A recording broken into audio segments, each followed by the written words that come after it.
Good day, I'm the judge for today's debate. I will be observing the structured clarity, argument, strength, and civility from the both sides. I will not intervene during the main argument, but I will offer observation and the final decision at the end. Let the debate begin. Good day, honorable judges, respected opponents, and fellow participants. We stand in firm support of the resolution. A probation officer should immediately report a corrupt college even without solid proof. Our three main points: the law mandates reporting of suspected corruption. Second, reporting initiates due process. It is not punishment. Remaining silence enables further harm to justice and public trust. We will present strong legal, ethical, and practical reasons to affirm the resolution. Thank you. Good day, esteemed judges and fellow debaters. We, the negative side, strongly oppose the resolution. While we firmly condemn corruption, we believe that reporting without solid proof risks injustice. Our points: first, false accusations can destroy reputations and careers. Second, premature reporting undermines due process. And last, ethics demands fairness and evidence, not suspicion. We will prove that suspicion alone is not sufficient for such a serious action. Thank you. Republic Act 3019 and Republic Act 6713 mandatory reporting of corruption, even suspected acts. The goal is not to punish, but to alert investigators early. In the 2022 Cebu bribery case, officers hesitated to report. This delay allowed corruption to grow. If one had spoken up early, even without full proof, damage could be reduced. Due process is fundamental. RA 6713 encourages reporting but not blind accusations. False reporting risks deformation and injustice.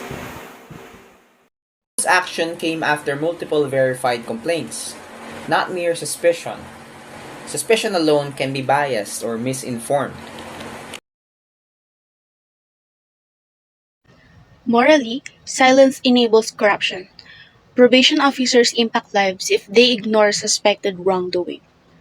They betray the justice system. Reporting suspicion is its reckless. It's confidential and protected under the Whistleblower Protection Act. It's the start of the due process, not substitute.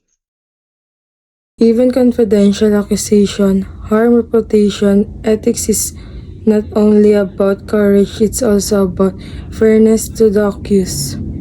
Whistleblower protection may help the reporter, but what about the accused? False suspicion causes irreparable damage.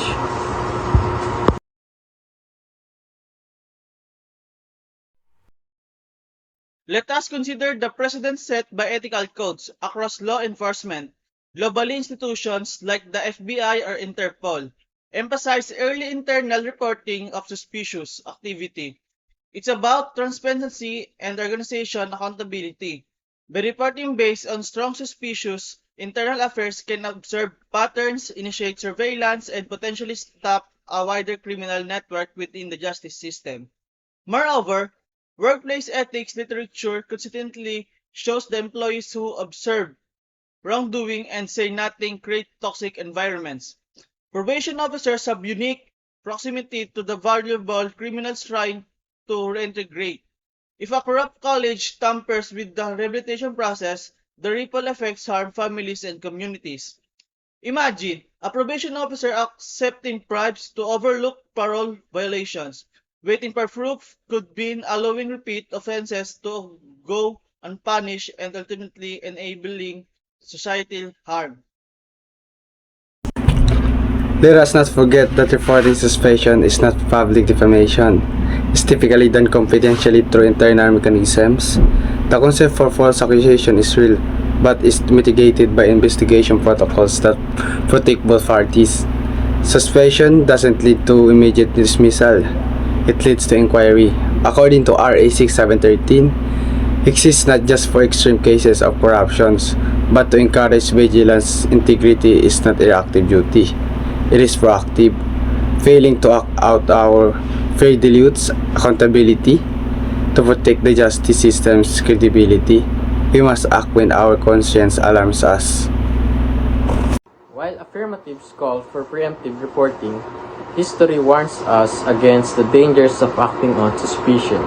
During the McCarthy era on the US, careers were destroyed based on suspicion without trial. Fear replaced facts. This culture of paranoia teaches us that even well-intended suspicion can spiral into oppression. Furthermore, the psychological toll of false accusation is enormous. Studies from the American Psychological Association show that falsely accused public servants often suffer from PTSD, depression, and career stagnation, even if eventually exonerated. Ethics demand not only that we prevent wrongdoing, but also that we protect the innocent from unwarranted suspicion. It's a middle ground. Probation officers can document concerns, consult with legal counsel or higher authorities informally, and build a case before reporting. That approach respects both the duty to act and the right to be presumed innocent. Additionally, without safeguards of the accused, whistleblowing can be weaponized in office politics. Internal conflicts, personal grudges, and biases can lead to targeting under the pretense of suspicion. Integrity without structure is chaos.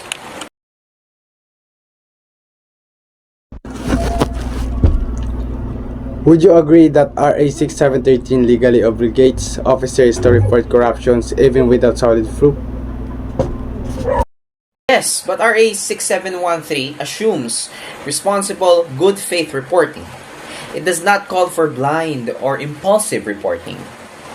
In the Cebu case, if early suspicion had been reported, do you believe the harm would have been less? Possibly, but not only if those suspicions were reasonable. Premature reporting without basis could not be falsely target someone. Do you think waiting for undeniable proof creates a loophole that corrupt officers can exploit? We're not asking for courtroom level proof, just reasonable evidence. Acting purely on suspicion opens the door to abuse. If your suspicion turns out to be wrong, how do you restore your colleague's career and reputation? That's a risk, but responsible reporting goes through the proper channels. It's not public, and due process protects everyone.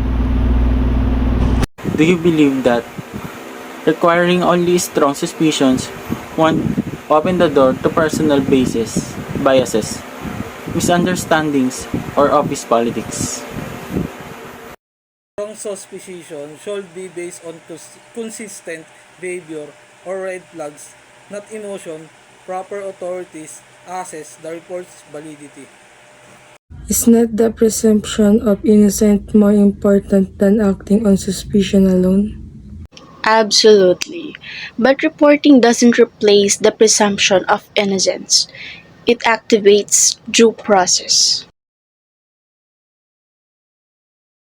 False accusations are serious, but we are not promoting reckless action. Republic Act 6713 requires responsible of reporting suspected misconduct. The system investigates, it do not condemn blindly. Our opponents equate suspicion with moral action. But justice needs balance. Letting suspicion trigger investigations without evidence risk innocent lives. That's not integrity. It's danger.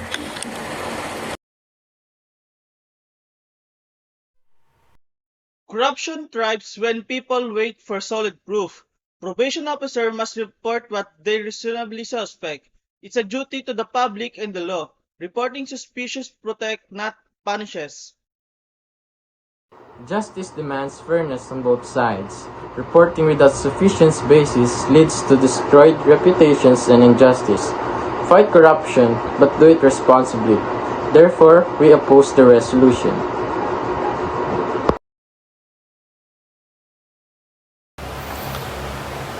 Thank you to the both teams for your insightful argument. The affirmative side effectively demonstrated the legal and moral obligation to the report, suspected corruption to prevent greater harm.